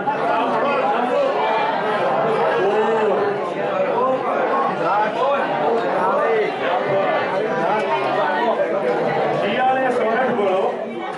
સાંભળો, શિયાળે સોરઠ બોલો, ઉનાળે ગુજરાત, ચોમાસે વાગડ ભલો, કચોડો વારે માસ. આવું એક દુહો છે. ત્યાં કીડા કીધા ને એની પરથી મને યાદ આવ્યું કે શિયાળે આમલા ભળા અને ઉનાળે મેંગો, ચોમાસે સીતાફળ ભળા, મારું બનાના કેળું બારે માસ. સીતાફળ થતું હોય કે ના થતું હોય મને ખબર નથી. આ તો દુવાના શબ્દો કીધો. ફળો પણ ખાઈએ છીએ, રાઈટ? તો ખ્યાલ આવી ગયો? પ્રાણ અવસ્થા પોતાની તમામ તાકાત લગાડે છે, બધા અંગ ઉપાંગોને વાપરવા દે છે અને જીવ અવસ્થા એની ઉપર બદલામાં જીવ અવસ્થા બદલામાં શું આપે છે? CO2, મળમૂત્ર. અને મરી ગયા પછી એ શરીરો બધા પાછા પદાર્થ અવસ્થામાં પણ મળી જાય છે. મિત્રો, જીવ અવસ્થા અને પદાર્થ અવસ્થા પણ સતત ને સતત પાણી આપે છે. ઓક્સિજન પોતે પણ પદાર્થ જ છે. તો કન્ટિન્યુઅસલી આવું ચક્ર ચાલ્યા કરે છે. દેખાય છે આ બરાબર? जीने दो और जियो. टोटल अवस्थाओं છે 4. એની અંદર આપણે 3 અવસ્થાઓની વાત કરી. હવે આપણે વિલનની એન્ટ્રી પાડવી છે. વિલનની એન્ટ્રી પાડવી છે. પાડીએ ત્યારે હેડો. પદાર્થ અવસ્થા પાસેથી લેવાનું, કશું પાછું આપવાનું નહીં. કુવામાંથી જેટલું ખેંચાય એટલું પાણી ખેંચો. તેલના બોર કરીને તેલ ખેંચી કાઢો, કોલસા ખેંચી કાઢો. જેટલું ખેંચાય એટલું ખેંચ. લે. બધા જેટલા પાળી શકાય ને એટલાને પાળવાના. પાળ્યા પછી એક નિશ્ચિત દિવસે એને મારી નાખી ખાઈ જવાના. કાં તો એના ચામડામાંથી ખાસ વસ્તુઓ બનાવવાની. એક આખો ઉદ્યોગ ખાવા માટે પાળવાનો થાય છે. ખબર છે? પોલ્ટ્રી ફાર્મિંગ કે ચિકન ખાવી હોય તો ચિકનને પહેલા ઉછેરે. એ જ રીતે જીવ અવસ્થા 3 પાસેથી લે કરવાનું, પાછું કશું નહીં આપવાનું. જો પાછું આપવાનું કોઈ રીતે નથી. મેં રંગ એટલા માટે કર્યો. તમે કહો ના કંઈક તો ઉદાહરણ આપો. તો આપણે નીચેનું ફ્યુલ, અશ્મિજન્ય જેટલું ફ્યુલ છે, ફોસિલ ફ્યુલ, એ લગભગ ખતમ કરવાના આરે છીએ. એવું માનવામાં આવે છે કે લગભગ 2035 સાલ સુધીમાં, આવનારા 15-17 વર્ષની અંદર બધું અશ્મિજન્ય બળતણ ખતમ થઈ જશે. એટલે હવે નીચેથી પેટ્રોલ કે ડીઝલ નીકળશે નહીં, કારણ કે બધું આપણે વાપરી ચૂક્યા હોય. એટલે પાછું કશું આપ્યું નહીં, રાઈટ? પાણીનો એટલી મોટી સમસ્યા ઊભી થશે, ઓલરેડી શરૂ થઈ જ ગઈ પીવાના પાણી, કે હવે પછીનું યુદ્ધ પાણી માટે લડાશે. આવું વૈજ્ઞાનિકો ફોરકાસ્ટ કરી રહ્યા છે. કારણ કે જે પાણી પીવા લાયક છે એ ઉદ્યોગોનો બધો કચરો ઠાલવવાને કારણે એટલી હદે પ્રદૂષિત થઈ ચૂક્યું છે કે એને ફરી શુદ્ધ કરવાનું આપણને પોસાય નહીં. એટલી બધી ટેકનોલોજી મોંઘી પડે અને એ ચલાવવા માટે પાછું ફ્યુલ જોઈશે. તો ફ્યુલ છે નહીં તો શું કરશું? તો પાણી નહીં રહે. મેં તો ચિત્તાને મારી નાખ્યો. એવા તો એટલા અસંખ્ય પ્રાણીઓને આપણે મારી નાખ્યા છે જેને પહેલા આપણે ઓળખતા બી નહોતા, એટલે રેકર્ડમાં પણ નથી. જે જોયા હતા, નોંધ્યા હતા, એ હવે નથી, એટલે ખબર પડે. મિત્રો, ચકલીની ખાલી વાત કરું છું, ધ્યાનથી સાંભળજો. ચાઇના સરકારે ભારત સરકાર પાસે ચકલી માંગી કે અમને થોડી ચકલીઓ આપો. એની આખી ઘટના આંખ ખોલનારી ઘટના છે. ચીનના ભારત તરફના એક પ્રાંતમાં ત્યાંની લોકલ ગવર્મેન્ટે એવું ડિક્લેર કર્યું કે ખેડૂતોનું પ્રતિનિધિ મંડળ એવું કહે છે કે અનાજ પાકે તો બહુ છે, વસ્તી પણ ખૂબ છે ખવડાવવા માટે, પણ બધી ચકલીઓ દાણા ખાઈ જાય છે, એટલે ચકલીઓ મારવી અનિવાર્ય. એટલે સરકારે સ્કીમ કાઢી કે એક ચકલી મારે 10 રૂપિયા લઈ જાઓ, એક ચકલી મારો 10 રૂપિયા લઈ જાઓ. એટલે માસ સ્કેલ ઉપર ચકલીઓ એ પ્રાંતમાંથી મારી નાખવામાં આવી. જેણે સલાહ આપી હતી એને આંકડા બતાડ્યા. જોયું, ચકલીઓ મરી ગયા પછી ઉત્પાદન વધ્યું. પહેલા વર્ષે ઉત્પાદન વધ્યું, બીજા વર્ષે હજી વધ્યું, ત્રીજા વર્ષે હાઈએસ્ટ ઉત્પાદન થયું, બધે સેલિબ્રેશન થઈ ગયું. સરકારે એક્સ્ટ્રાઓર્ડિનરી સ્કીમ બહાર પાડી, એક કોઈ ચકલી બચવી ના જોઈએ. તો હવે એક ચકલી આવે તો 1000 રૂપિયા, એટલે સમગ્ર ચકલીનો નાશ કરી નાખવામાં આવે. ચોથા વર્ષે ઉત્પાદન ડ્રાસ્ટિકલી, ચકલીઓ હતી ત્યારે હતું એનાથી 10% થઈ ગયું ચોથા વર્ષે, ખટાક કરતું. પાંચમા કે છઠ્ઠા વર્ષે દુકાળ પડ્યો અને સરકારની આંખ ઉઘડી કે થયું શું? ચકલીઓ દાણા તો ખાતી હતી, પણ ચકલી ઓમનીવરસ છે, ફૂદા પણ ખાય, અમુક જીવડા પણ ખાય. ચકલીઓ દાણાની સાથે સાથે બીજી જે જીવાત ખાતી હતી એ જીવાતને ખાનાર ચકલીઓ હવે રહી નહીં, એટલે જીવાતે દાણા ખાવાનું ચાલુ કરી દીધું અને એટલી મોટા પાયે જીવાત થઈ ગઈ કે બધું અનાજ ખતમ થવા. આ ઘટનાને કારણે ચકલીઓ માંગી. આપણે ત્યાં ઉપર કેટલાક ગુઠ્ઠાઓ બેઠા છે, તૈયાર જ થઈ ગયા, પણ થોડાક પર્યાવરણવાદીઓએ વિરોધ કર્યો કે આપણે પણ ચકલીઓ નથી. આમાં કેશુભાઈ મારી સાથે સહમત થશે, કદાચ કાકા પણ સહમત થશે. કારણ કે મારી બાલ્યાવસ્થામાં મેં જે જોયું છે એ દ્રશ્યો તમે ઘણા વર્ષો જોયા છે. ફોટાની પાછળ ચકલીઓ માળા બાંધતી, આખી ઉનાળાની બપોર મેં વેકેશનમાં ચકલીઓને ચકચક કરતી, માળા બાંધતી, નીચે માળાના તણખમાં પાડતી. અને ક્યારેક જો કશું પડી ગયું હોય, ઈંડું પડી ગયું હોય, ફૂટી ગયું હોય તો ઘરમાં શોક જેવું વાતાવરણ થઈ જતું. બચ્ચું પડી ગયું હોય તો કાળજીપૂર્વક ઉપર મૂકવામાં આવતું. મારી આખી બાલ્યાવસ્થામાં મેં મારા બાળપણમાં ચકલીને ફોટા પાછળ માળા બાંધતી અને મારા વેકેશનને ભરી દેતી જોઈ છે. હવે ચકલીઓ માળા બાંધતી નથી, કારણ કે પહેલા તો ફોટા માળીએ ચડાવી, ગંદુ લાગે. જિંદગીના ઠેકાણા નથી, ફોટા ગંદા લાગે. ચકલીને ઈંડા મૂકવાના સમયે એને વાસણમાં ટક ટક કર્યું હતું. એ વખતે એને ઈંડા નીકળ્યા હતા, એવું ખ્યાલ છે. એ વખતે પ્રશ્ન તો મિત્રો, વૈશ્વિક સ્તરે એવી ખબર પડી કે ખૂબ મોટા પાયે ચકલીઓ મરી ગઈ, એટલે હવે વિશ્વ ચકલી દિવસ ઉજવવામાં આવે. વિશ્વ ચકલી દિવસ. ચકલીનું સંવર્ધન નહીં કરીએ તો આપણું જોખમમાં એ પડશે અસ્તિત્વ.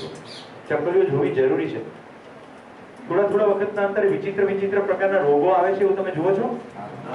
હમણાં ખૂબ મોટા પાયા ઉપર મરઘા બચકાને મારી નાખ્યા, એવિયન ફ્લૂ. આપણી પોતાની વિકૃતિને કારણે આપણે આવું કરીએ. થોડા વર્ષો પહેલા મેડકાવ નામનો રોગ આવ્યો હતો અને બ્રિટનની અંદર આ જર્સી જાતિની 5 લાખ ગાયોને કતલ કરવાનો સરકારે ઓર્ડર કર્યો. હવે 5 લાખ ગાયો મારવી કેવી રીતે? Big task. તો સિસ્ટમેટિક પ્રોગ્રામ કરવામાં આવ્યો કેવી રીતે મારી નાખવી. મારી નાખી.